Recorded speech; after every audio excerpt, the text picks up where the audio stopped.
Alors le projet est une demande de l'École Pro et du Centre Pompidou. L'École Pro est un nouvel espace de formation pour les adultes, un espace de réflexion et de workshop.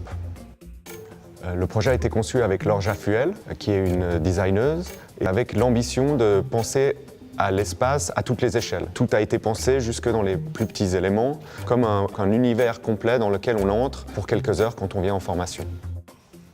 On a imaginé un plancher surélevé, un plancher technique qui fait référence au monde du travail, donc à ces planchers qu'on retrouve dans les entreprises pour passer les câbles, dans lequel se trouvent toutes ces fonctions qui peuvent être ouvertes ou fermées à tout moment. On a notamment un espace d'atelier, donc des tables de travail, un espace de conférence avec les bancs sur lesquels je suis assis et un espace pour le conférencier.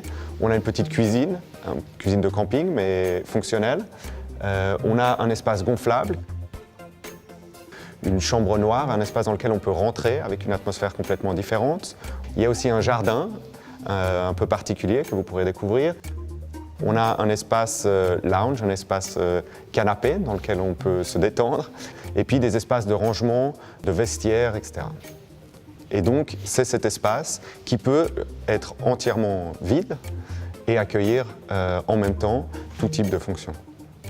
Dans la conception du projet, plusieurs références ont été très importantes pour nous. Peut-être je peux en citer deux. La première, c'est Playtime de Jacques Tati. Pour nous, ça reste un monument et on s'est beaucoup plongé dans ce film. Et c'est peut-être de ça qu'est venue cette idée de travailler uniquement avec des matériaux gris, des matériaux qui sont vraiment des matériaux de l'espace du travail, de l'entreprise, mais qu'on a détourné avec un peu d'humour. Et en même temps, c'est des matériaux qui ont des grandes qualités, donc c'est des matériaux qui sont faits pour durer, mais qui sont souvent associés aux moches. Donc ici, on les a transformés pour accueillir des nouvelles fonctions, des nouvelles pratiques, pour leur donner une nouvelle vie ou des nouvelles possibilités. Alors une deuxième référence, ça serait les Super Surface de Super Studio, qui sont un groupe d'architectes italiens des années 60-70, qui ont fait des projets utopiques et qui ont notamment influencé les architectes du Centre Pompidou dans la création du bâtiment dans lequel on se trouve.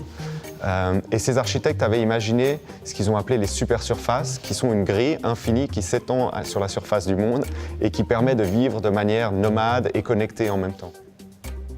Quand le public du musée peut rentrer dans la salle, toutes les tables seront refermées et le public fera face à un grand espace avec un plancher ouvert à tous les possibles.